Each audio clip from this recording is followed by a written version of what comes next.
Encontré a mi hijo y a mi nieta viviendo bajo un puente.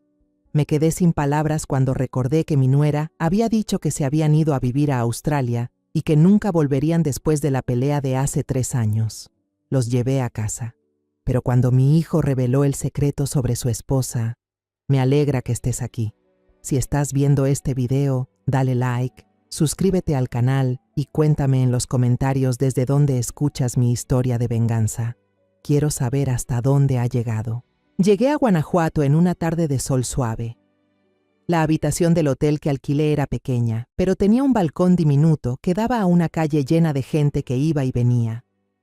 Arrastré mi maleta hasta un rincón y me quedé quieta un momento, mirando hacia afuera. Se escuchaban cantos callejeros a lo lejos, mezclados con las risas y las conversaciones de los turistas. Me dije a mí misma que este viaje era para sanar, para olvidar los días pesados en Querétaro, donde mi casa ya solo guardaba silencio y recuerdos dolorosos. Tomé mi bolso y salí del hotel, caminando hasta una pequeña plaza con una fuente que murmuraba y bancos de piedra fresca. Me senté, observando en silencio a un mimo que actuaba frente a la gente. Miré alrededor, buscando un poco de alegría en los rostros desconocidos, pero mis ojos se detuvieron, sin querer, en un rincón detrás de la fuente. Allí, una niña pequeña estaba acurrucada, abrazando con fuerza una muñeca de trapo vieja y rota, a la que solo le quedaba un ojo. Era delgada, con los pies descalzos llenos de polvo y el cabello enredado y pegado por el sudor. No pedía dinero como otros niños, solo se quedaba sentada, en silencio, con los ojos grandes y tristes, mirando a la gente pasar. No sé por qué, pero esa imagen me apretó el corazón. Había algo en su postura, en la forma en que abrazaba a su muñeca, que me resultaba dolorosamente familiar.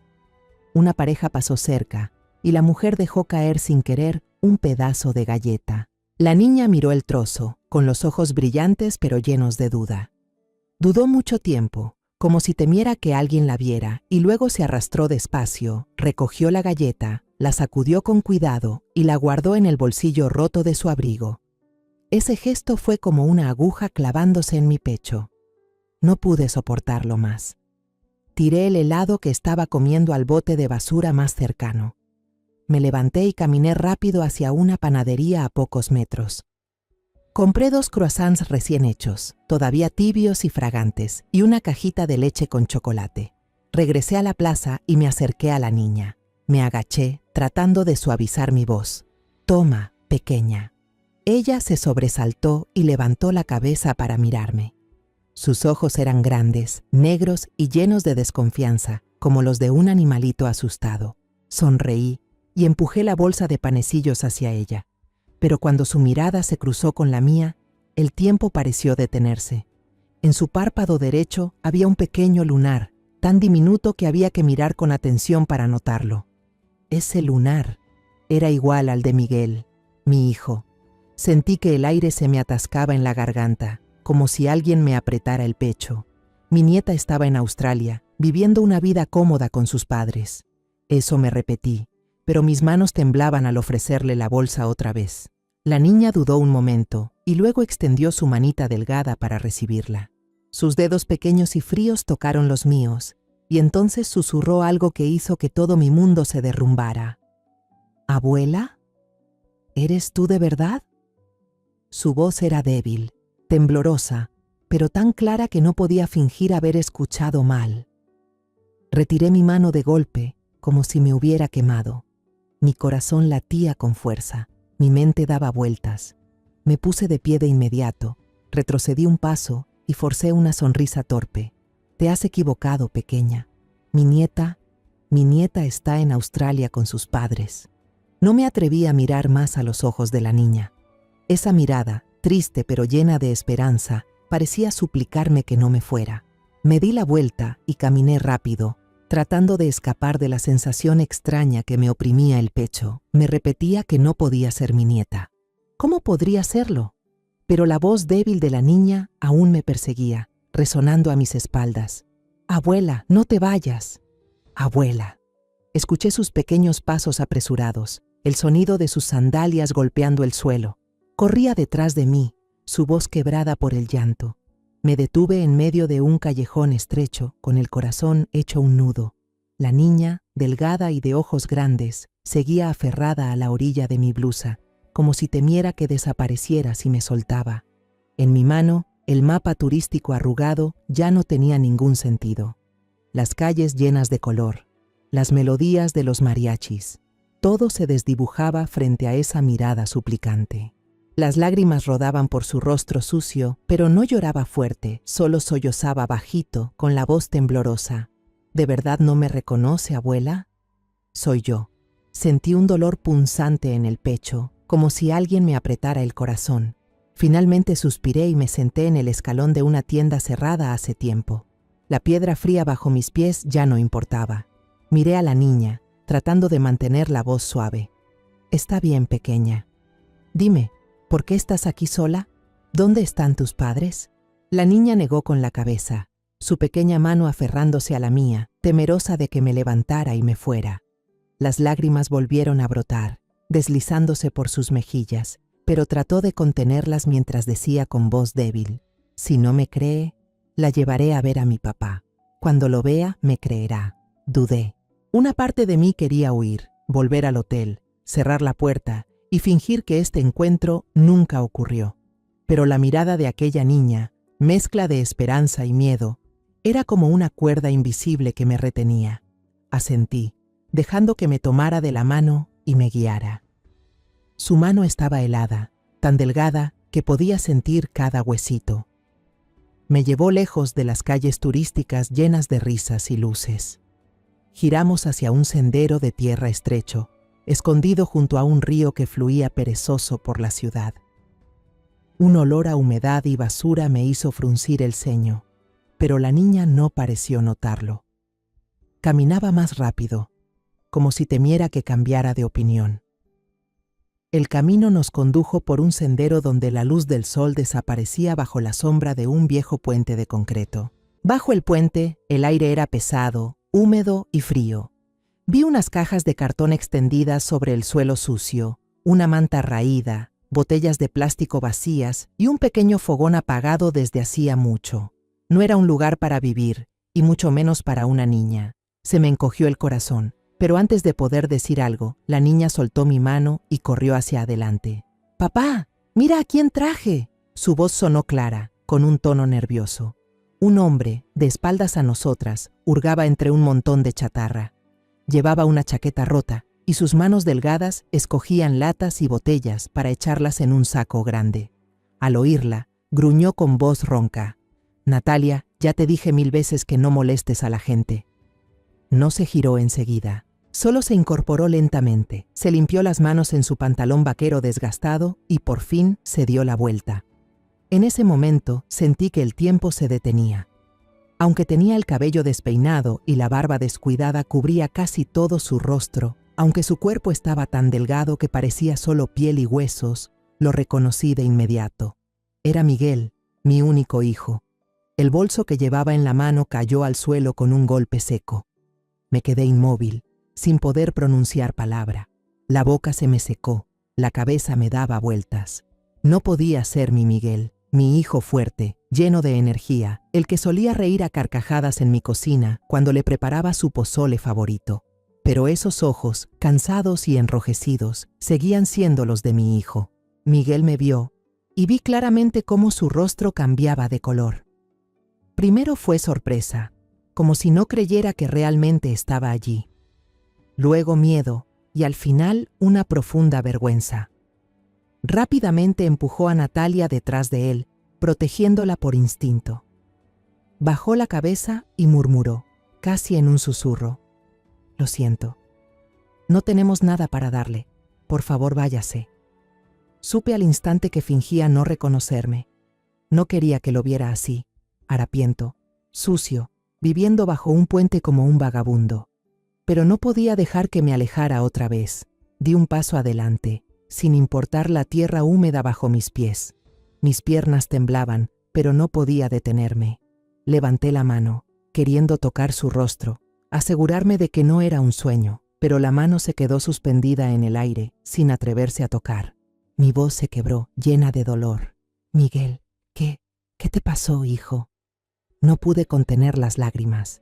Durante 3 años viví con el dolor de haberlo perdido, y ahora estaba frente a mí, pero en ese estado. No entendía, no podía comprender cómo todo había llegado a ser tan terrible. Al oír su nombre, Miguel pareció derrumbarse. El muro que había intentado levantar se desmoronó por completo. Alzó la cabeza, los ojos enrojecidos llenos de lágrimas. Se arrodilló en el suelo, se tomó la cabeza entre las manos y, con voz entrecortada por los sollozos, dijo: «Mamá, lo siento. Todo es culpa mía». Su llanto, aunque intentaba contenerlo, resonó bajo el puente silencioso. Natalia, asustada, lo miró y luego me miró a mí. Corrió hacia él, lo abrazó del hombro y dijo con voz temblorosa: «Papá, no llores. No llores, por favor. La abuela está aquí. Ella nos va a ayudar, ¿verdad, abuela?».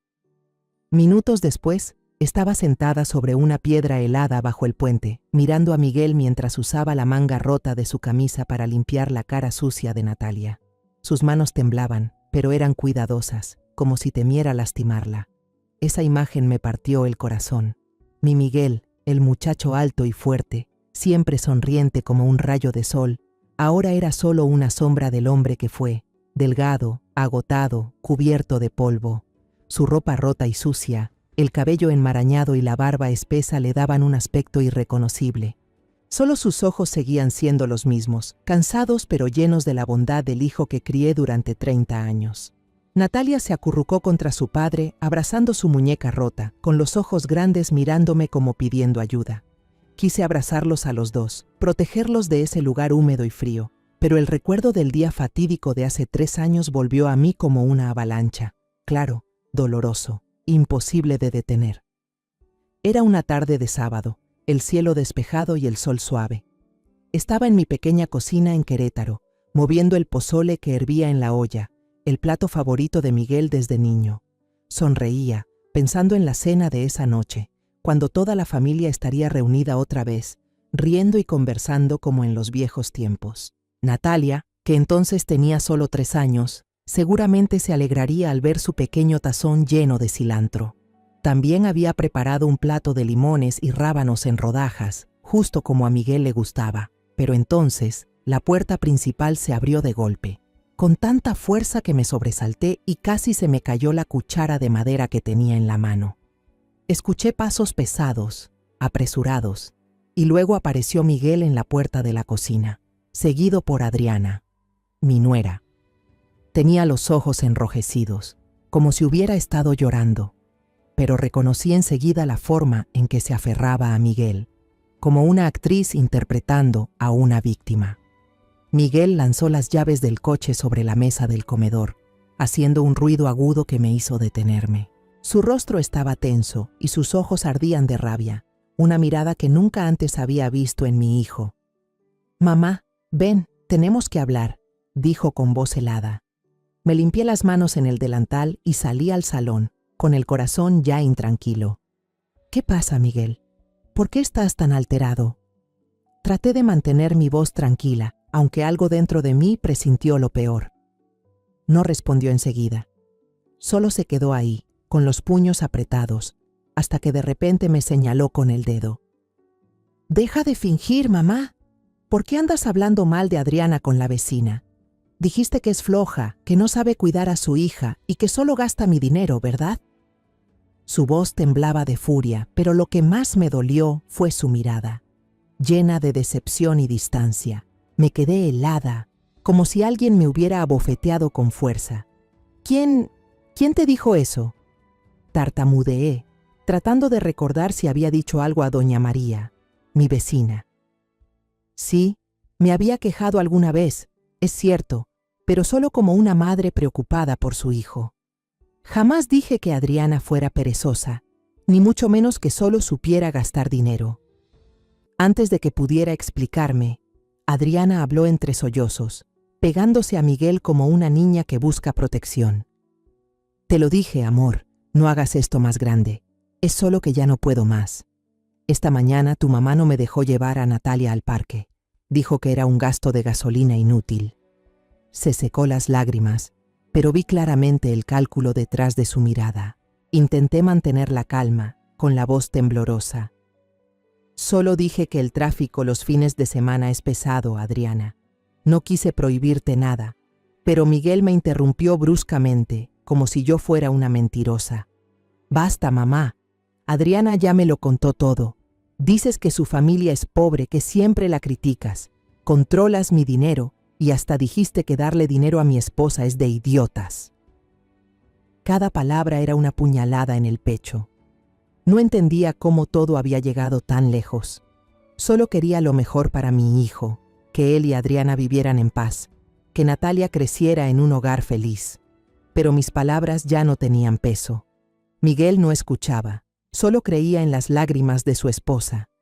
Me acerqué, queriendo tomarle la mano, queriendo decirle que nunca quise hacerle daño. Pero él retrocedió, con una mirada fría, como si fuera una extraña y no su madre.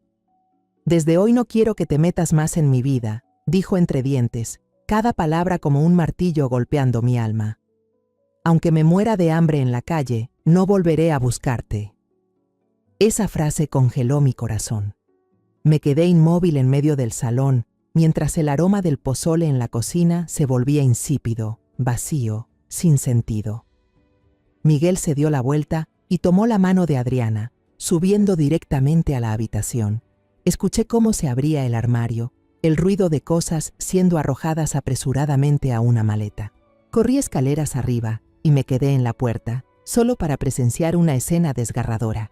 Miguel y Adriana empacaban ropa y pertenencias, como si no pudieran soportar permanecer un segundo más en esa casa. Natalia estaba acurrucada en la cama, abrazando su muñeca pequeña, llorando desconsoladamente de miedo. «Papá, ¿a dónde vamos? No quiero irme», sollozaba, pero Adriana solo le pasaba más ropa a Miguel con frialdad, sin mirarme siquiera. Miguel tampoco dijo nada, solo empacaba en silencio, evitando mi mirada. Minutos después, bajaron juntos, abrieron la puerta principal y salieron. El portazo resonó como un punto final. Ni siquiera tuve tiempo de abrazar a mi nieta por última vez. Natalia volteó. Sus ojos grandes me miraron, pero la mano de Adriana la jaló y desapareció en la oscuridad. Las semanas siguientes viví como un fantasma. La casa, antes llena de risas, se volvió un lugar enorme y asfixiantemente silencioso. Llamé a Miguel, pero no respondió. Le envié mensajes, sin recibir respuesta.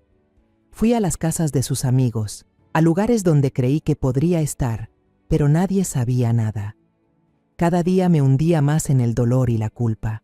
Me preguntaba qué había hecho mal, qué palabra o gesto lo había alejado tanto. Había noches en que me sentaba en la cocina, mirando el pozole ya frío que seguía cocinando por costumbre, con la esperanza de que algún día Miguel regresara. Hasta que una noche el teléfono vibró, un mensaje del número de Adriana apareció en la pantalla. Mis manos temblaban al abrirlo, esperando una explicación, una oportunidad para recomenzar. Pero el contenido fue como una última puñalada.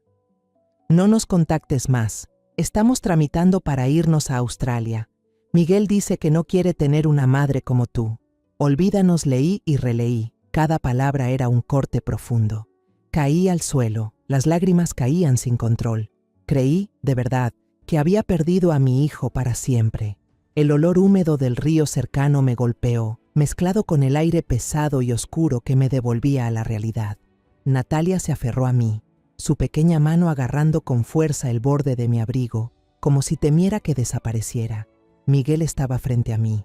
Sus hombros delgados temblaban bajo una chaqueta vieja y rota. Lo miré a los ojos, esos ojos que alguna vez brillaron con vida y esperanza. Ahora solo mostraban cansancio y arrepentimiento. No podía soportar verlo así. Saqué de mi bolso una botella de agua y un croissant que había comprado para Natalia. «Come, hijo», dije con voz suave pero firme. «Natalia también te necesita fuerte». Miguel tomó el pan, su mano temblorosa, los dedos callosos cubiertos de polvo. Rompió un trozo pequeño y lo masticó con dificultad, como si hasta comer fuera una carga. Natalia lo miró preocupada y luego me susurró: «Abuela, a papá no le gusta el pan. Siempre dice que prefiere guardarlo para mí».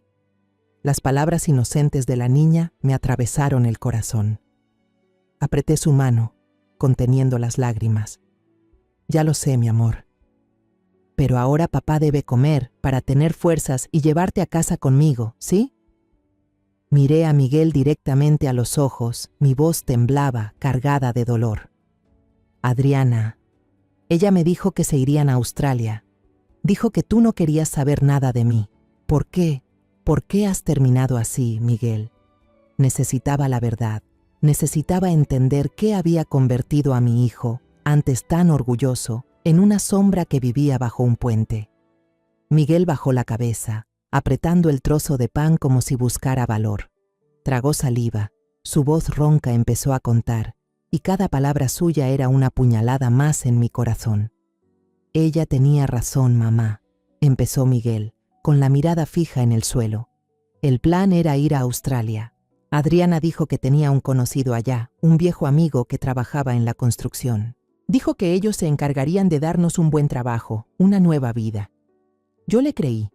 Pensé que era una oportunidad para que Natalia tuviera un futuro mejor. Se detuvo un momento, respirando hondo, como si intentara contener el dolor. Para hacer los trámites más rápido, me pidió que firmara un montón de papeles. Dijo que era una autorización para que ella pudiera representar a la familia ante la embajada y demostrar solvencia económica. No leí con atención, mamá. Confié plenamente en ella. Sentí una oleada de ira, pero no hacia Miguel, sino hacia mí misma. Había visto las señales desde hacía tiempo. La forma en que Adriana siempre era dulce delante de mí, pero fría cuando yo no estaba. Cómo intentaba interponerse entre mi hijo y yo. Pero no hice nada, pensando que eran cosas pequeñas del matrimonio. Negué con la cabeza, con la voz temblorosa. ¿Y luego qué pasó, hijo? ¿Qué hizo ella? Miguel continuó, su voz cada vez más baja, como si cada palabra fuera una confesión dolorosa. Saqué todos mis ahorros, mamá. Vendí el coche, el que compramos juntos después de tantos años de esfuerzo. Le di todo a ella. Dijo que necesitaba el dinero para los documentos, los boletos de avión y los gastos iniciales en Australia. No dudé de nada. Pensé que lo hacía todo por nuestra familia. Soltó una risa amarga. Pero una semana antes del vuelo, recibí una citación del tribunal. Adriana había pedido el divorcio. En la demanda decía que yo la maltrataba a ella y a Natalia. Me quedé helada. Sentí la sangre congelarse en mis venas. ¿Maltrato? ¿Tú? Casi grité, sin poder creer lo que oía. Miguel, mi hijo, el que siempre fue tan tierno con Natalia, el que jamás levantó la voz a nadie, acusado de maltrato. Apreté la mano de Natalia con fuerza, como para protegerla de esas mentiras. ¿Cómo se atreve? Susurré, con la voz quebrada por la rabia. Miguel negó con la cabeza, con los ojos enrojecidos. No tenía dinero para pagar un abogado, mamá. Todos los bienes estaban a su nombre por aquel papel de autorización. No me quedó nada. El juez falló a su favor. Yo seguía creyendo, tontamente, que era solo un trámite para poder irnos a Australia, porque eso fue lo que ella dijo. Pensé que lo hacía por alguna razón, que después lo explicaría. Se detuvo, cubriéndose la cabeza con las manos, intentando alejar los recuerdos. Natalia se acurrucó en mis brazos y susurró: «Papá no le pegó a mamá, abuela. Papá nunca le pegó». La abracé fuerte y las lágrimas comenzaron a caer. «Lo sé, Natalia. Sé que tu papá es un buen hombre». Miré a Miguel, con voz firme. «Sigue, hijo. Quiero saberlo todo». Miguel respiró profundo, tratando de calmarse. El día del vuelo, ella seguía sonriendo. Nos llevó al aeropuerto y dijo que Natalia y yo esperáramos en las sillas mientras hacía el check-in y despachaba el equipaje. Llevaba todo el dinero en efectivo, los pasaportes de los tres y los boletos de avión. Me senté allí, abrazando a Natalia, esperando. 1 hora, 2 horas. Llamaron al vuelo por última vez. La llamé, pero su teléfono ya estaba apagado. Corrí al mostrador, casi fuera de mí. Me dijeron que su nombre figuraba en la lista de pasajeros y que el avión ya había despegado. Sentí un escalofrío recorrerme la espalda. La imagen de Miguel y Natalia sentados en el aeropuerto, confundidos y esperando, mientras Adriana se había ido con todo, me hizo querer gritar. ¿Ella abandonó a los dos?, pregunté, aunque ya sabía la respuesta. Miguel asintió, su voz temblaba. Al día siguiente, cuando estábamos en la terminal sin saber a dónde ir, ella me llamó desde un número desconocido. Se detuvo, respiró hondo, como si necesitara reunir fuerzas para continuar. Se rió por teléfono, mamá, una risa fría, como si disfrutara de mi dolor. Me dijo, ¿lo ves? Fuiste un idiota por confiar en mí y dudar de tu propia madre. Este es el precio de tu estupidez. No me busques nunca más. Al decir esto, Miguel no pudo contenerse. Se desplomó sobre mi hombro y rompió a llorar como un niño. Su llanto, ahogado y lleno de dolor, desgarró el silencio bajo el puente. Natalia también lloraba, abrazando a su padre con la voz temblorosa. Papá, no llores. Mamá no fue buena, pero ahora tenemos a la abuela. Los abracé con fuerza, las lágrimas me caían sin cesar. La rabia hacia Adriana me consumía como un fuego que quería arrasarlo todo. Pero más que eso, sentía una tristeza infinita por Miguel, mi hijo ingenuo, que había confiado en la persona equivocada y pagado con toda su vida. Me levanté y los hice ponerse de pie. «Vamos», dije con firmeza, aunque por dentro seguía temblando. «A casa con mamá. No más puentes, no más basura, no más hambre. No permitiré que sufran un día más». Miguel dudó, sus ojos llenos de vergüenza. «Mamá, no lo merezco. Te herí, dije cosas horribles, no puedo». Pero lo interrumpí, apretándole la mano. «Eres mi hijo. Nada en este mundo puede cambiar eso. Vamos, Miguel, ven conmigo». Llevé a los dos a la terminal de autobuses en Guanajuato, sosteniendo la mano de Natalia, mientras Miguel caminaba detrás, con la cabeza gacha, evitando las miradas ajenas. El lugar estaba lleno de gente. Los altavoces anunciaban salidas, las voces se mezclaban, pero yo no presté atención. Solo quería llevar a mi hijo y a mi nieta a casa, al lugar del que nunca deberían haber partido. Compré 3 boletos de autobús a Querétaro y elegí los asientos del fondo para que pudieran sentarse juntos, lejos de las miradas curiosas. Cuando el autobús arrancó, Natalia apoyó la cabeza en mis piernas. Sus ojos cansados se cerraron y su pequeña mano no soltaba mis dedos. Sentir esos deditos delgados, fríos, pero aferrados con tanta fuerza, me partía el alma. Le acaricié el cabello despeinado, conteniendo las lágrimas. Miguel se sentó junto a mí, mirando en silencio por la ventana. Las luces de la calle iluminaban su rostro demacrado, resaltando las líneas de sufrimiento que 3 años atrás no existían. Sus ojos se veían agotados, pero sabía que trataba de esconder la tormenta interior. En el silencio del viaje nocturno, mientras el motor sonaba como una canción lejana, Miguel empezó a hablar con voz ronca, como si cada palabra le costara un esfuerzo enorme. «Los primeros días fueron los peores, mamá», comenzó, sin apartar la vista del vidrio oscuro. «No tenía documentos. Adriana se los llevó todos, mi identificación, el registro familiar, incluso el acta de nacimiento de Natalia. No podía alquilar un cuarto ni conseguir un trabajo decente». Lo escuchaba mientras acariciaba el cabello de Natalia, pero por dentro sentía que me ahogaba. La imagen de mi hijo, el mismo que antes conducía orgulloso el pequeño camión repartiendo dulces de la fábrica familiar, ahora vagando sin un solo papel, me rompía el corazón. «¿Qué hiciste para sobrevivir cada día?», le pregunté con voz temblorosa, aunque parte de mí temía escuchar la respuesta. Miguel respiró hondo, como si necesitara reunir valor.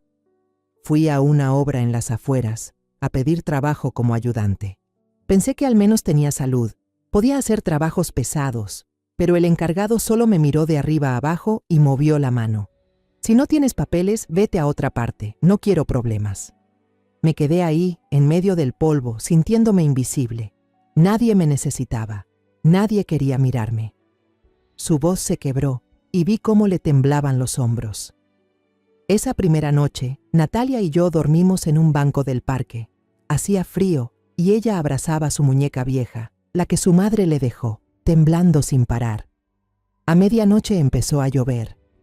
Tuve que cargarla y correr a refugiarnos bajo el techo de una tienda cerrada. Ella lloraba, llamando a su madre, y yo solo podía abrazarla más fuerte, pero por dentro me sentía impotente. Me mordí los labios, conteniendo las lágrimas. La imagen de Natalia, mi nieta pequeña, temblando bajo la lluvia y llamando a su madre, me partía el alma. ¿Por qué no me llamaste, Miguel?, susurré con la voz entrecortada. Con una sola llamada habría ido enseguida. Miguel me miró con los ojos enrojecidos. Quise hacerlo, mamá, dijo con tono lleno de remordimiento. Una vez encontré una moneda en la basura. Estuve mucho rato frente a un teléfono público, con la moneda en la mano, temblando. Sabía que si llamaba, tú vendrías enseguida, pero entonces, las palabras que dije aquel día volvieron a mi cabeza. Aunque me muera de hambre, nunca volveré a buscarte. El orgullo tonto y la vergüenza me detuvieron. Tenía miedo de que me miraras con decepción, de que vieras en mí a un fracasado, alguien que no merece ser tu hijo. Le tomé la mano, áspera y llena de cicatrices. Esa mano que alguna vez fue suave, que solía sostener la cuchara conmigo mientras revolvía el pozole en la cocina, ahora estaba dura y marcada. Yo nunca haría eso, susurré con la voz temblorosa. Eres mi hijo, Miguel. No importa lo que pase, siempre te amaré. Apreté su mano, queriendo transmitirle un poco de fuerza, un poco de fe en que todo estaría bien. Miguel bajó la cabeza y las lágrimas le rodaron por las mejillas. No lo merezco, mamá. Hice sufrir a Natalia. Una vez tuvo fiebre muy alta, deliraba, llamando a su madre. No tenía dinero para llevarla al médico. Solo podía mojar un pañuelo en el río y ponerlo en su frente, mientras rezaba. Pensé que la iba a perder. Su voz se quebró, y Natalia, aunque dormía, se movió un poco, como si sintiera el dolor de su padre. Abracé a Natalia más fuerte, y mis lágrimas cayeron sobre su cabello. Hiciste todo lo que pudiste, Miguel, dije, tratando de mantener la voz firme. No abandonaste a Natalia, aunque todo estuviera en tu contra. Estoy orgullosa de ti por no rendirte. Sabía que mis palabras no borrarían su dolor, pero quería que entendiera que nunca lo culparía. Miguel siguió hablando, con una voz cansada, cargada de pena. Un hombre sin hogar nos llevó bajo un puente. Dijo que al menos ahí no nos mojaríamos.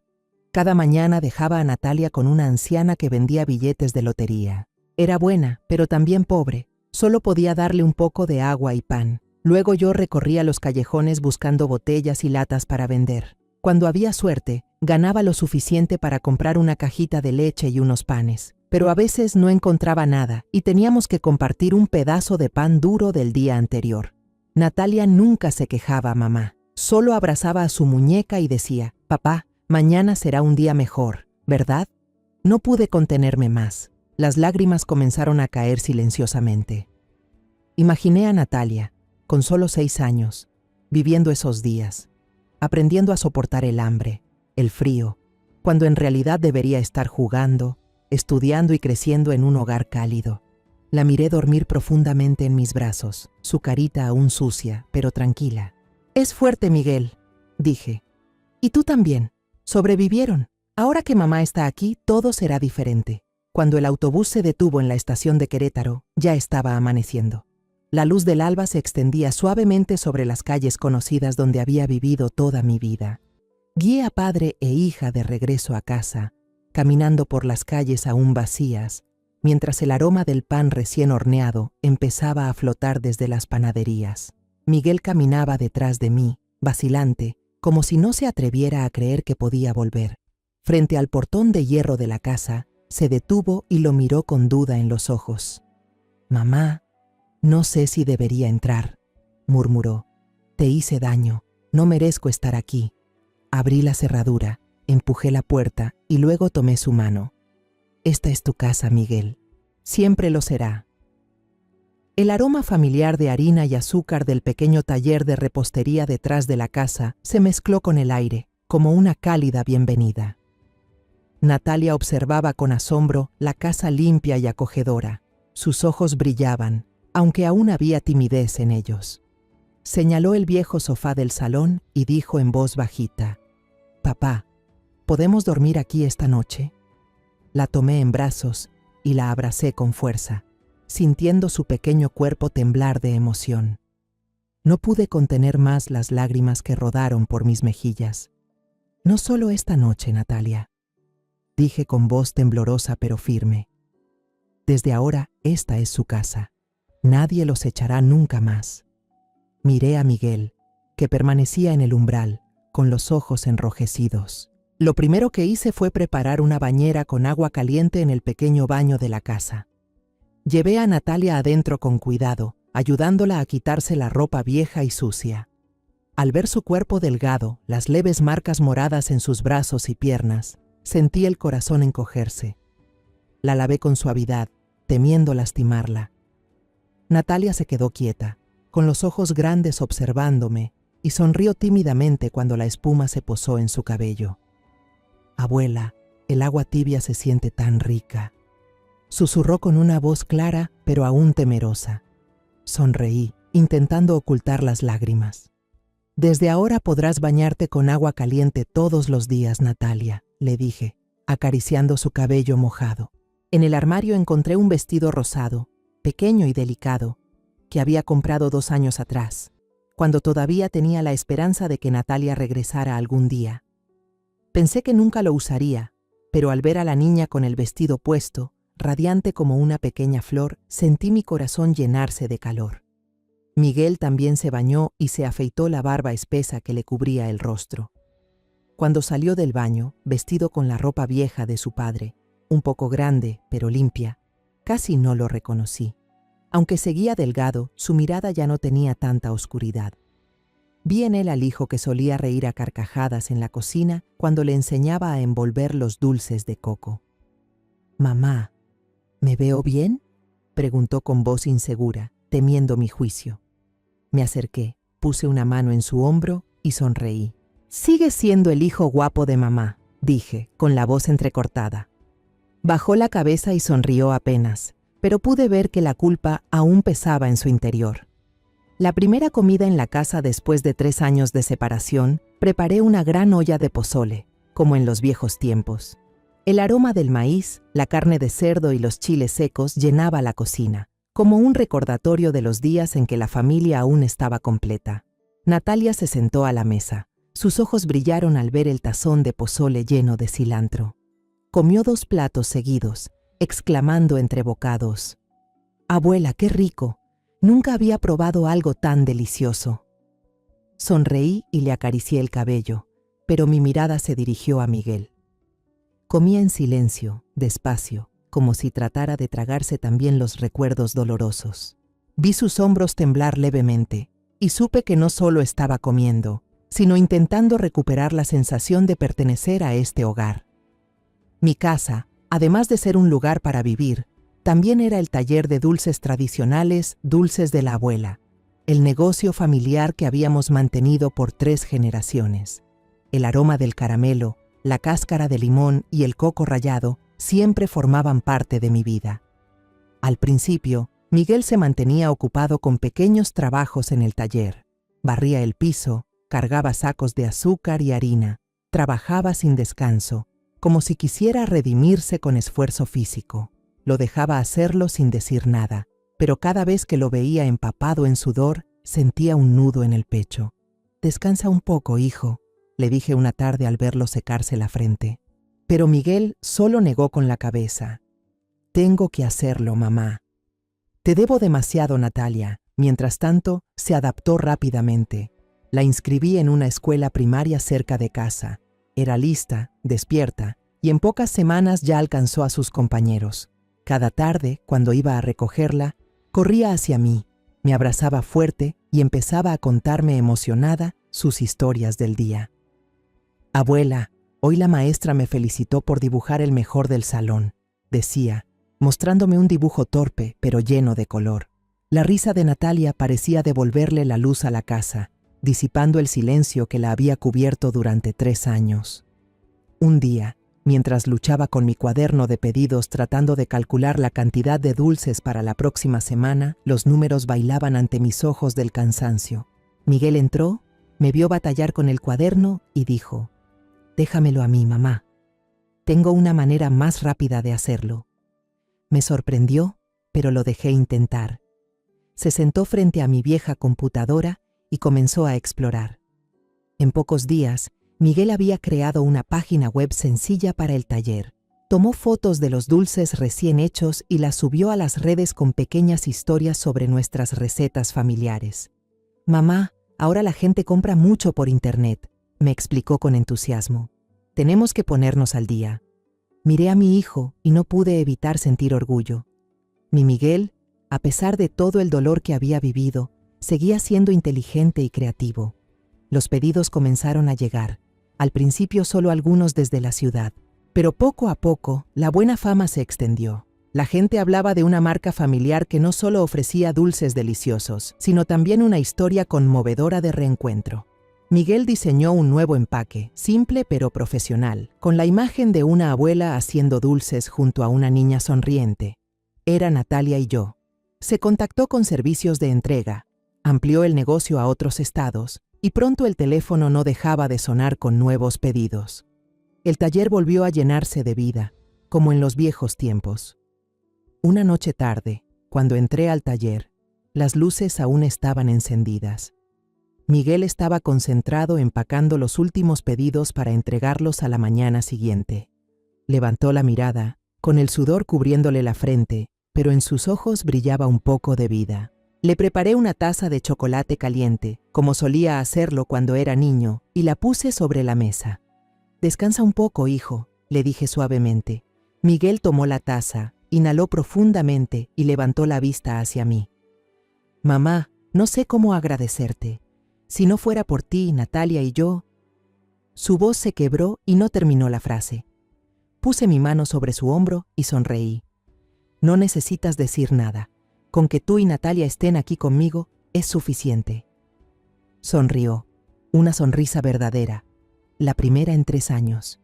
En ese momento supe que las heridas del pasado comenzaban a sanar, pero en el fondo aún sentía arrepentimiento. Ojalá hubiera dejado mi orgullo a un lado y hubiera buscado a Miguel antes. Tal vez él y su padre no habrían tenido que soportar tantos años de dolor. Me prometí a mí misma que, de ahora en adelante, no permitiría que nadie ni nada volviera a dañar a esta familia. Nuestra vida poco a poco volvió a la normalidad. La pastelería prosperaba tanto que una empresa de Canadá nos contactó para discutir la importación de nuestros dulces de coco y de leche. Observaba a Miguel trabajar, negociar con los socios, gestionar los pedidos y veía cómo recuperaba su confianza. Natalia también crecía cada día, convirtiéndose en una niña alegre que llenaba la casa de luz y risas. Pero una tarde soleada, cuando el taller estaba lleno de clientes entrando y saliendo, un taxi se detuvo frente al portón. El sonido de las ruedas sobre el pavimento me hizo levantar la cabeza con una sensación de inquietud. Una mujer bajó del auto, vestida con un vestido ajustado y unas gafas de sol que le cubrían casi todo el rostro. Miguel, que cargaba una caja hacia el camión, se detuvo en seco, las manos le quedaron colgando a los lados. Natalia, que estaba sentada en el umbral leyendo un cómic, levantó la vista con los ojos muy abiertos. La mujer se quitó lentamente las gafas, revelando un rostro que nunca podría olvidar. Adriana. El fantasma del pasado había regresado, de pie frente a mi casa, con esa sonrisa helada que sabía que traería una nueva tormenta. El bullicio del taller se apagó de golpe, como si el mundo entero contuviera la respiración.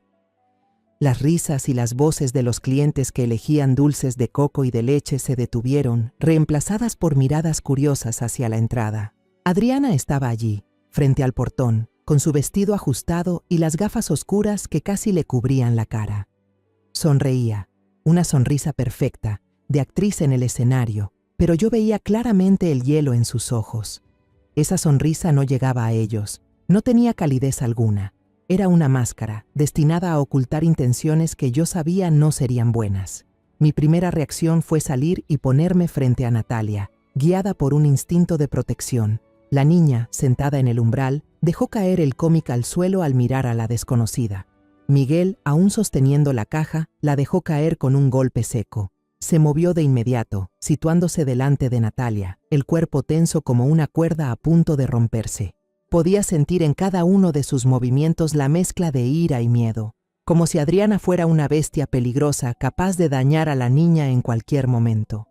Natalia se acurrucó detrás de su padre, su manita pequeña aferrando con fuerza el dobladillo de la camisa de Miguel.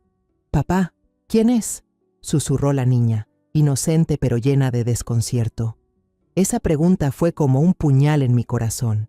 Natalia aún era demasiado pequeña para entender lo ocurrido, para recordar que la mujer que estaba frente a nosotros había sido su madre y que nos había abandonado a ella y a Miguel en el aeropuerto hace 3 años. «Natalia, cariño». La voz de Adriana sonó dulce hasta lo falso, como una canción desafinada. Se arrodilló, abrió los brazos, con lágrimas asomando en el rostro cuidadosamente maquillado. «Ven con mamá. Te he extrañado mucho». Una puesta en escena perfecta, pero yo veía la calculación en cada uno de sus gestos. Natalia retrocedió, se pegó aún más a Miguel, con los ojos muy abiertos de miedo. «Papá», murmuró la niña, la voz temblorosa. Di un paso adelante, me puse entre Adriana y Natalia, mi voz fría como el hielo. «Este lugar no te da la bienvenida, Adriana. Vete». Traté de mantener la calma, pero la ira en mi interior ardía como un fuego. Esa mujer le había quitado todo a Miguel, el dinero, el honor y hasta el futuro de Natalia, y los había abandonado en lo más bajo de la sociedad. ¿Y ahora se atrevía a volver, a hacerse pasar por una madre amorosa? Miguel tomó la palabra. Su voz ya no temblaba por miedo, sino que sonaba firme y cortante. «¿Qué quieres, Adriana? ¿Acaso no nos has causado ya suficiente sufrimiento?» Sentí el rencor en su voz, pero también un atisbo de dolor, como si la vieja herida aún no hubiera sanado. Adriana se incorporó, se sacudió el polvo del vestido caro y la sonrisa en sus labios se fue apagando. Echó un vistazo a los clientes curiosos que la observaban, luego nos miró a nosotros con voz suave pero calculadora. «Solo quiero redimirme, Miguel. Quiero darle a Natalia una familia completa. Me equivoqué, pero ahora quiero empezar de nuevo». Me reí con desprecio, incapaz de ocultar mi desdén. «¿Una familia completa? ¿Sabes siquiera cómo se escribe eso? Abandonaste a tu hija en el aeropuerto y la dejaste vivir bajo un puente durante 3 años. ¿Y ahora te atreves a hablar de familia? Lárgate de aquí ahora mismo». Mi voz resonó, más afilada de lo que esperaba, y algunos clientes se sobresaltaron. No me importó. Solo quería que Adriana desapareciera, proteger a Natalia y a Miguel de cualquier daño. Al ver que no cedíamos, Adriana cambió de actitud. La sonrisa falsa desapareció y dejó paso a una mirada afilada. Su voz se volvió fría. «Muy bien, doña Elena. Si quiere hablar claro, hablaré. He vuelto para pelear por la custodia de Natalia y...» Se detuvo. Señaló la pastelería llena de clientes, donde en las repisas todavía olían las bandejas de dulces de coco y de leche. «Este lugar debería ser mitad mía. Miguel, ¿olvidaste que alguna vez fuimos esposos?» Miguel casi se lanzó hacia ella, los puños apretados, el rostro enrojecido por la rabia. «No tienes derecho», gritó, pero yo agarré su mano y lo detuve. Sabía que Adriana buscaba provocarnos, quería que perdiéramos la calma delante de todos. La miré fijamente, mi voz tranquila pero firme. «No vas a conseguir ni un centavo y no te vas a acercar a mi nieta. Ahora vete, Adriana, antes de que llame a la policía». Adriana soltó una carcajada estridente, como si disfrutara del momento. «A ver qué puede hacer una vieja como usted», dijo con tono sarcástico. «Espere la citación del tribunal. Natalia es mi hija y voy a recuperar lo que es mío». Dicho esto, dio media vuelta, se puso las gafas de sol, subió a un taxi y se marchó, dejando un silencio opresivo en la pastelería. Los clientes, incómodos, pagaron apresuradamente y se marcharon, como si no quisieran verse involucrados en el drama que acababa de ocurrir. El taller de dulces, antes lleno de risas y conversaciones, ahora se sentía extrañamente vacío. Solo quedaban las bandejas de caramelos inmóviles sobre los estantes y el aroma dulce parecía fuera de lugar. Miguel permanecía inmóvil, con las manos tan apretadas que los nudillos se habían puesto blancos. Vi cómo sus hombros temblaban, sin saber si era por rabia o por miedo. Natalia, aún escondida detrás de su padre, levantó la vista hacia mí y preguntó con voz baja: «Abuela, ¿ella es mi mamá? ¿Por qué dijo eso mamá?». Me arrodillé, la abracé y traté de esconder la furia que hervía dentro de mí. «No te preocupes, Natalia», susurré mientras acariciaba su cabello. «La abuela y tu papá no dejarán que nadie te lleve. Te quedarás aquí, con nosotros, ¿sí?». La niña asintió, aunque sus ojos seguían llenos de confusión. Miré al cielo afuera. Nubes grises se acumulaban, cubriendo el sol brillante de la mañana. Se acercaba una tormenta, no solo afuera, sino también dentro de mí. Todo comenzó una mañana, unos días después, mientras revisaba los pedidos en la página web del taller. Apareció una notificación de un grupo de reseñas gastronómicas de la ciudad de Querétaro. Una cuenta llamada Mamá Primeriza había publicado: «Advertencia a todos. Mi hijo tuvo dolor de estómago toda la noche después de comer los caramelos de coco del taller Dulces de la Abuela. No sé qué ingredientes usan». La publicación venía acompañada de una foto de una caja de caramelos de coco con nuestro logo, tomada de manera descuidada, como si quisieran que se viera barata. Sentí que la sangre me hervía. Dulces de la Abuela existía desde hacía 3 generaciones, siempre con ingredientes limpios, receta familiar, sin una sola queja. Eso no podía ser verdad. Antes de que pudiera responder, empezaron a aparecer montones de comentarios de cuentas desconocidas, apoyando la publicación. Sí, yo también noté un sabor raro últimamente. Dicen que usan azúcar química para ahorrar costos. Compré una vez y nunca volví. Miguel, que estaba sentado a mi lado, miró la pantalla con el rostro pálido. De inmediato, inició sesión en la cuenta del taller y escribió un comentario explicando que todos los ingredientes se verificaban cuidadosamente, que podíamos mostrar certificados de calidad. Pero su comentario fue rápidamente sepultado por una ola de críticas. Esas cuentas, como una manada de lobos, siguieron atacando y difundiendo mentiras sin ninguna prueba. El asunto escaló más rápido de lo que imaginé. Solo 2 días después, apareció un video en las redes sociales. Mostraba a una mujer joven, el rostro cubierto de lágrimas, sentada junto a la cama de un niño inconsciente con un suero conectado al brazo. La mujer sollozaba. «Solo porque confié en una marca familiar. Ahora mi hijo está hospitalizado por intoxicación alimentaria. Por favor, boicoteen ese taller cruel». Al lado de la cama, colocada de forma muy visible, había una caja de caramelos de coco con el logo de Dulces de la Abuela. Viendo el video, sentí que alguien me apretaba el cuello. No había pruebas, ni nombre de hospital, ni documentos médicos, pero el video se difundió a una velocidad alarmante. Un portal sensacionalista local enseguida publicó el titular: «La verdad detrás del taller de dulces familiar. Ingredientes sucios y ganancias sin conciencia». El teléfono del taller empezó a sonar sin parar, pero no era para hacer pedidos. Eran llamadas para cancelar, insultos furiosos e incluso amenazas. ¿Hace dulces para envenenar a la gente? Maldita sea, gritó una voz desconocida antes de colgar. Las tiendas socias, aquellas que antes vendían nuestros dulces con entusiasmo, llamaron para pedir suspender la colaboración. La empresa de Canadá, con la que estábamos negociando la exportación, también envió un correo anunciando que suspendería temporalmente el trato para investigar la calidad del producto. Cada llamada, cada correo, era como una puñalada en el corazón. Pero lo que más me dolía eran las miradas de los demás. La señora María, mi vecina de toda la vida, que solía venir cada día a pedirme cáscaras de limón para su té, ahora solo bajaba la cabeza y se apartaba cuando me veía. Una noche escuché un fuerte golpe afuera. Al salir, vi varios huevos podridos estrellados contra la puerta. El olor era insoportable. El taller, que antes rebosaba de risas y conversaciones, se volvió silencioso y frío.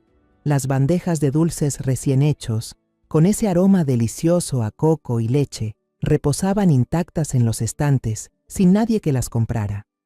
Natalia, aunque seguía yendo a la escuela, empezó a notar el cambio. Una tarde volvió a casa con los ojos enrojecidos, me abrazó con fuerza y sollozó. «Abuela, mis compañeros dicen que tus dulces enferman a la gente. ¿Es verdad?» La abracé, tratando de esconder el temblor en mi voz. «No, Natalia. Los dulces de tu abuela están hechos con todo mi corazón. Jamás harían daño a nadie. No te preocupes, yo me encargaré de todo». Pero cuando asintió y se acurrucó en mis brazos, supe que acababa de prometer algo que no sabía si podría cumplir. Una noche, al apagar las luces del taller para cerrar, vi a Miguel sentado solo en un rincón, con la cabeza apoyada sobre la mesa, rodeado de cajas de dulces sin empacar. La luz del farol de la calle entraba débilmente por la ventana, iluminando su rostro demacrado. Me acerqué y puse una mano sobre su hombro. «Miguel, ve a dormir, hijo, ya es tarde». Levantó la cabeza, los ojos rojos por el insomnio, y con voz ronca dijo: «Mamá, quizá deberíamos cerrar el taller. Le devolveré la mitad como ella pidió. No quiero que tú ni Natalia sigan sufriendo por esto. Todo es culpa mía. Si no hubiera dejado que Adriana volviera, nada de esto habría pasado». Al oírlo, todo mi cansancio se desvaneció y sentí una llama de rabia y determinación encenderse dentro de mí. Me senté frente a él, tomé sus manos y las apreté con fuerza. «Escúchame, Miguel», dije con voz firme. «Nosotros no hicimos nada malo. Este taller es el alma de nuestra familia, de tu abuelo, de tu padre, y ahora tuya y mía. No dejaré que ese demonio lo destruya, ni que se acerque a Natalia. Prefiero luchar hasta el final antes que rendirme». Miguel me miró, todavía con duda en los ojos, pero alcancé a ver un destello de esperanza. «Mamá, ¿no tienes miedo?», murmuró como un niño pequeño. Sonreí, aunque por dentro estaba destrozada. «Claro que tengo miedo, hijo, pero me da más miedo perderte a ti y a Natalia. Ya te perdí una vez y no dejaré que pase otra vez». Me levanté, fui a mi habitación y abrí el viejo cofre de madera de mi esposo. Dentro había una libreta de contactos desgastada, donde él guardaba los números de sus amigos más cercanos. Fui pasando las páginas con el corazón acelerado hasta encontrar un nombre: Don Rafael.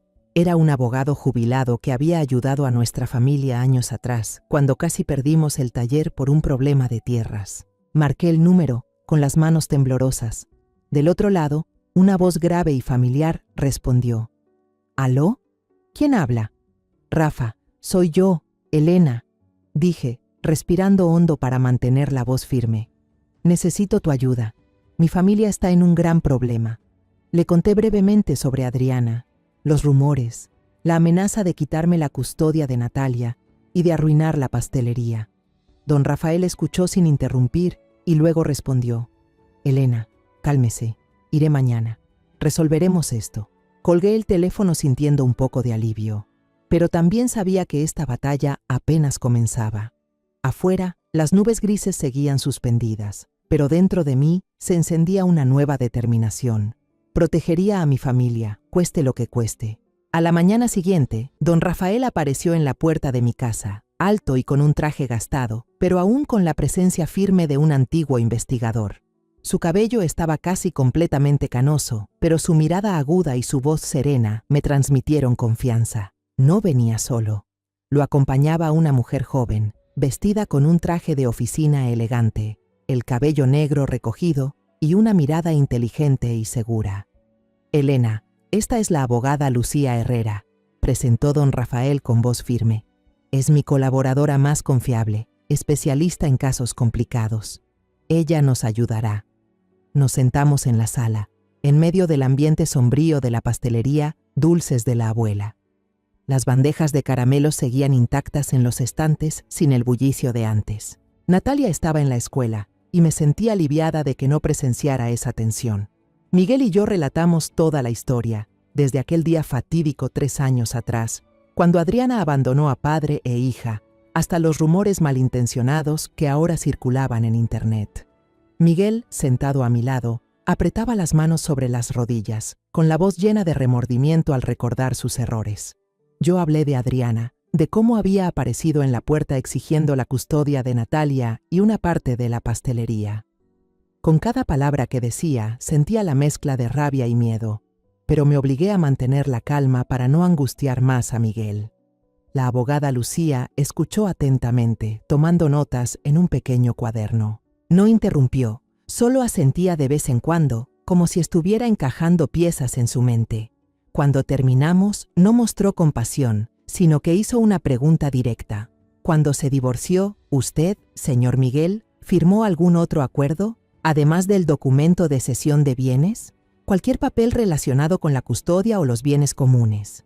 Miguel negó con la cabeza con mirada desesperada. No lo recuerdo bien, señorita Lucía. Estaba en shock.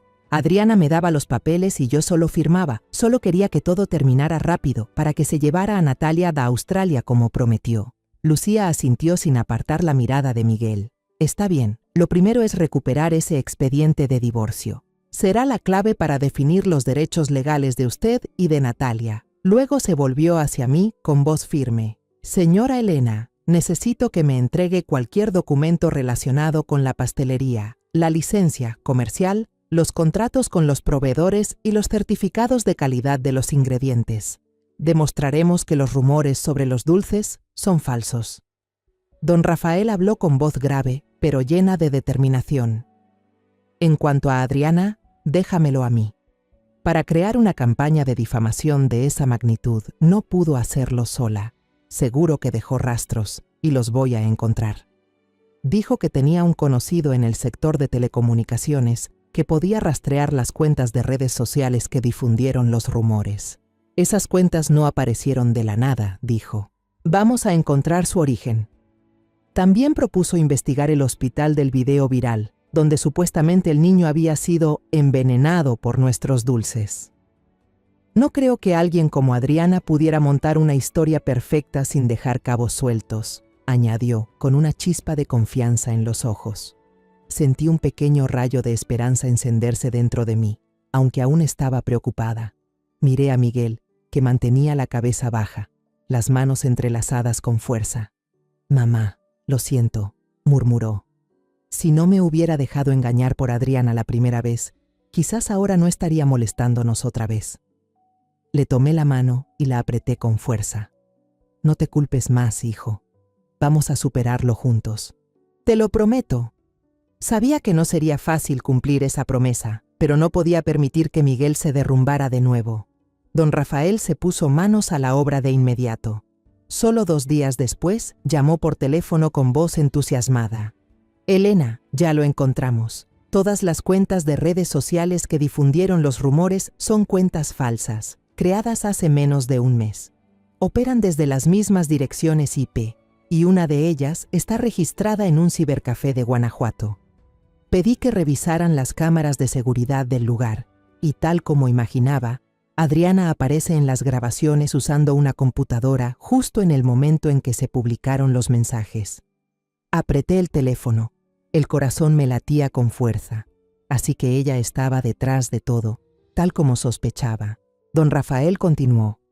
También fui al hospital donde el niño del video fue atendido. El niño sí estuvo hospitalizado, pero no por intoxicación alimentaria. Tiene asma y sufrió una crisis aguda. La madre del niño, una vieja amiga de Adriana, admitió que le ofrecieron dinero para participar en la farsa. Montaron la escena de llanto y colocaron la caja de dulces de tu marca para grabar el video. Sentí una mezcla de ira y alivio. Ira por la crueldad de Adriana, pero alivio porque la verdad empezaba a salir a la luz. Mientras tanto, Lucía, la abogada, y yo fuimos al tribunal de Guanajuato, donde se había llevado a cabo el divorcio de Miguel y Adriana 3 años atrás. Obtener una copia de un expediente antiguo no fue tarea fácil, especialmente porque Adriana había hecho todo lo posible por ocultarlo. Pero gracias a los contactos de Lucía y su paciencia, logramos tener el expediente en nuestras manos tras una larga mañana. Nos sentamos en una pequeña cafetería cerca del tribunal, hojeando cada página amarillenta del documento. El aroma del café no lograba aliviar mi tensión.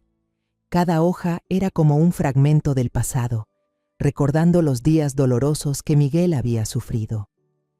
Entonces Lucía se detuvo en la última página, una hoja mecanografiada con letras tan pequeñas que tuvimos que entrecerrar los ojos para leerla. Me la acercó con la mirada brillante.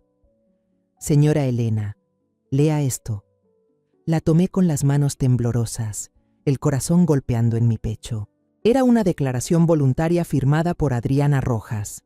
El texto decía: yo, Adriana Rojas, tras recibir la totalidad de los bienes del señor Miguel Vargas, me comprometo a no volver a solicitar manutención ni a reclamar ningún derecho sobre los bienes del señor Vargas en el futuro. Leí esa línea una y otra vez, sintiendo como un peso inmenso se desprendía de mis hombros. Adriana, en su propia precaución, se había disparado en el pie. Firmó ese documento para asegurarse de que Miguel no interfiriera en su nueva vida, pero ahora se había convertido en la prueba que la condenaba. Le entregué el papel a Miguel, que estaba sentado a mi lado, en silencio desde hacía rato. Lo leyó, sus ojos se abrieron de par en par y luego me miró. «Mamá, ¿qué significa esto?», preguntó con la voz temblorosa. Lucía sonrió, con un tono firme. «Significa que Adriana no tiene ningún derecho legal para reclamar bienes tuyos ni de la panadería. Y con todo lo que hizo, acusaciones falsas, difamación, podemos demandarla por calumnia y daños intencionales». En ese momento, el teléfono de Lucía sonó. Era don Rafael. «Elena, tengo más noticias», dijo con voz emocionada. «Adriana no vive tan bien como aparenta. Invirtió todo el dinero que le quitó a Miguel en criptomonedas en el extranjero y lo perdió todo. Ahora debe una gran cantidad de dinero. Leyó un artículo en un blog gastronómico mexicano que elogiaba el éxito de la panadería Dulces de la Abuela. Por eso volvió, no solo para recuperar a Natalia, sino para sacarte dinero a ti y a Miguel». Todas las piezas encajaron. Sostuve la copia del compromiso, con el corazón dolido por la ingenuidad de Miguel, pero también llena de una esperanza renovada. «Dios es justo», murmuré con los ojos empañados. Lucía puso su mano sobre mi hombro y sonrió con confianza. «Ahora no nos defenderemos más, doña Elena. Vamos a contraatacar. Prepararé la demanda contra Adriana por difamación y daños. Con este documento y las pruebas de don Rafael no tendrá ninguna posibilidad de ganar». El día del juicio, me levanté al amanecer. Me paré frente al espejo, ajusté mi vestido sencillo pero prolijo, e intenté respirar hondo para mantener la calma. Hoy no era solo una audiencia, era una batalla para proteger a mi familia, para defender lo que habíamos reconstruido desde las cenizas. Miré a Natalia, dormida en el sofá con su muñeca vieja entre las manos. Decidí dejarla en casa con 2 empleados de confianza de la panadería, Rosa y Juan. No quería que presenciara a su madre biológica frente a nosotros, en el tribunal. Era demasiado pequeña para soportar otra herida más. La sala del tribunal en Guanajuato estaba repleta. Cuando entramos, sentí las miradas curiosas y los murmullos del público. Al otro lado, Adriana estaba sentada junto a su abogado, un hombre de mediana edad con un traje brillante. Ella llevaba un vestido azul oscuro, el cabello recogido, y sonreía con seguridad ante los periodistas que claramente había invitado. La vi mirarnos, con una sonrisa ladeada, como si ya saboreara la victoria. A su lado estaba la mujer del video, la madre del niño envenenado, con el rostro tenso, pero fingiendo tristeza. Tomé la mano de Miguel y sentí su frialdad. «Tranquilo, hijo», le susurré, «la verdad está de nuestro lado». De nuestro lado solo había 4 personas. Yo, Miguel, la abogada Lucía y don Rafael. No había flashes apuntándonos, ni aplausos. Permanecimos en silencio, pero sentí la determinación en las miradas de Lucía y Rafael. Eran nuestro sostén, el de mi familia, en ese momento decisivo. El juicio comenzó. El abogado de Adriana se puso de pie, con una voz tan teatral que parecía un actor de teatro. Contó una historia que yo sabía que era falsa, que Adriana era una esposa y madre maltratada por su marido, expulsada de su casa y obligada a ganarse la vida sola en el extranjero. Dijo que ella había vuelto solo para reclamar justicia, para reunirse con su hija y recuperar la parte del patrimonio que merecía. Llamó a aquella mujer como testigo y ella, entre sollozos, contó cómo su hijo casi muere por nuestros dulces. Los periodistas tomaban notas sin parar, los flashes no dejaban de brillar. Miré a Miguel, lo vi con la cabeza gacha, las manos tan apretadas que los nudillos se le pusieron blancos. Le puse la mano en el hombro y le susurré: «No tengas miedo, hijo. Ella no puede ganar». Cuando llegó nuestro turno, la abogada Lucía se levantó. Su porte era sereno pero lleno de autoridad. No discutió las calumnias, ni cayó en la trampa emocional que Adriana había preparado. En cambio, comenzó con la primera prueba, el certificado de sanidad e inocuidad alimentaria del taller de dulces, emitido hacía apenas un mes.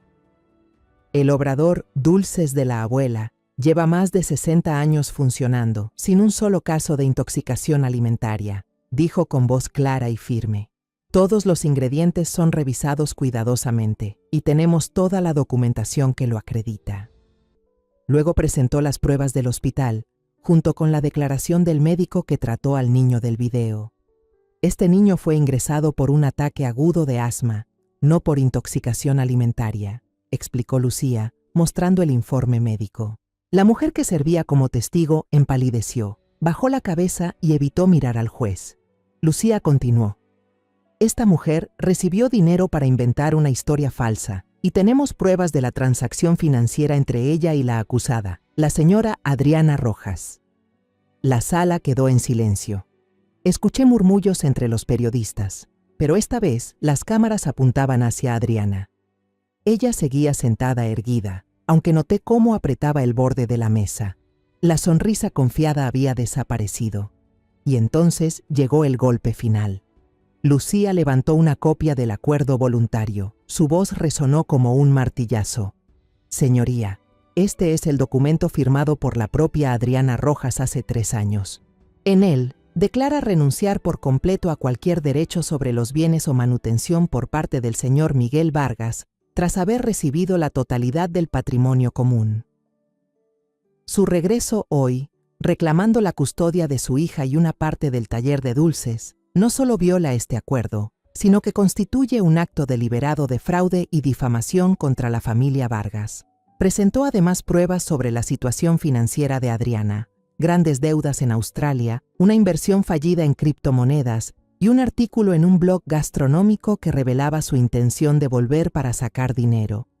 Lucía concluyó: «La señora Rojas no regresó por amor a su hija, sino por codicia.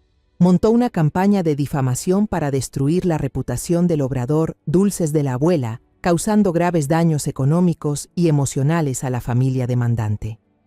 Adriana se quedó inmóvil, el rostro completamente pálido. «No, eso es falso», balbuceó, poniéndose de pie con la voz temblorosa. Pero la firma en el documento era auténtica, con notaría certificada. Su abogado intentó refutar, pero sus argumentos eran débiles, incapaces de derribar las pruebas. El juez golpeó el mazo y la sala quedó en absoluto silencio. Tras deliberar, dictó sentencia.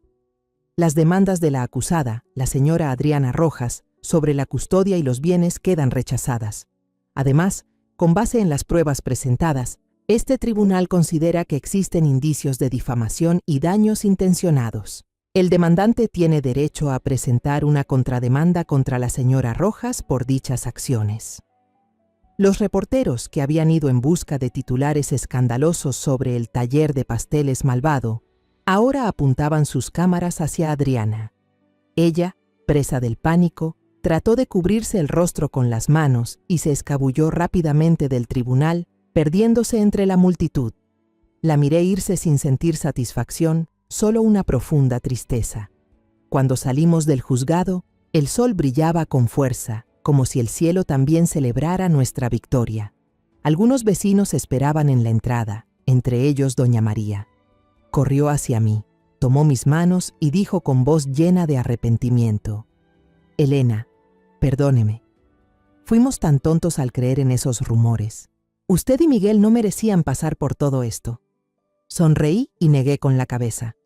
«No se preocupe, María. Ya todo pasó. Gracias por venir». Cuando la multitud se dispersó, solo quedamos Miguel, Lucía, don Rafael y yo. Tomé la mano de Lucía, los ojos empañados. «Señorita Lucía, gracias. Si no fuera por usted y el señor Rafael, No sé qué habría sido de mi familia. Lucía sonrió, con una mirada cálida. Doña Elena, solo hice mi trabajo, pero debo decirle, usted es la madre más fuerte que he conocido. Don Rafael asintió y dio una palmada en el hombro de Miguel. Eres un buen hombre, Miguel. No dejes que el pasado te defina. Cuando llegamos a casa, Natalia jugaba en el patio con la hermana Rosa. Al vernos, corrió hacia nosotros, abrazando las piernas mías y de Miguel, riendo con alegría. «Abuela, papá, hoy la maestra me felicitó por mi redacción sobre nuestra familia». La levanté en brazos, sintiendo su pequeño corazón latir con fuerza.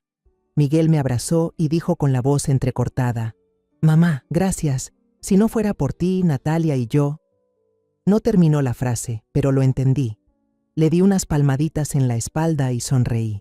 «Somos familia, Miguel. Siempre estaré aquí para ti». La luz del sol iluminaba el patio, haciendo brillar las bandejas de dulces recién horneados del taller. Miré al cielo azul sin una sola nube. No necesitamos ir hasta la lejana Australia para encontrar la felicidad, pensé. Mientras estemos juntos, eso basta. Después de todo lo vivido, comprendí que perdonar no significa olvidar, sino liberar el corazón del odio y del dolor. La vida puede quitarnos todo, el dinero, el prestigio, incluso la fe, pero si conservamos el amor y la bondad, siempre podremos empezar de nuevo. Entendí que, a veces, el dolor es la forma en que la vida nos enseña a distinguir entre lo falso y lo verdadero, entre quien viene a herirnos y quien se queda para sanarnos.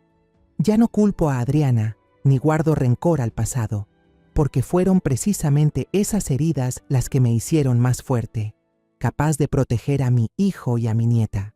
Y si hay algo que quiero decir a quienes se sienten perdidos entre el sufrimiento y la pérdida, es esto. Nunca crean que todo ha terminado. A veces, entre las ruinas, es donde encontramos el camino de regreso a casa. La historia que acaban de escuchar ha cambiado nombres y lugares para proteger la identidad de los involucrados. No contamos esto para juzgar, sino con la esperanza de que alguien escuche y se detenga a reflexionar. ¿Cuántas madres están sufriendo en silencio dentro de su propio hogar? Me pregunto sinceramente, si usted estuviera en mi lugar, ¿qué haría? ¿Guardaría silencio para mantener la paz o tendría el valor de enfrentarlo todo para recuperar su voz? Quiero conocer su opinión, porque cada historia puede ser una vela que ilumine el camino de otra persona. Dios siempre bendice, y estoy convencida de que el valor nos guiará hacia días mejores. Por ahora, al final de la pantalla dejaré 2 de las historias más queridas del canal. Estoy segura de que les sorprenderán. Gracias por quedarse conmigo hasta este momento.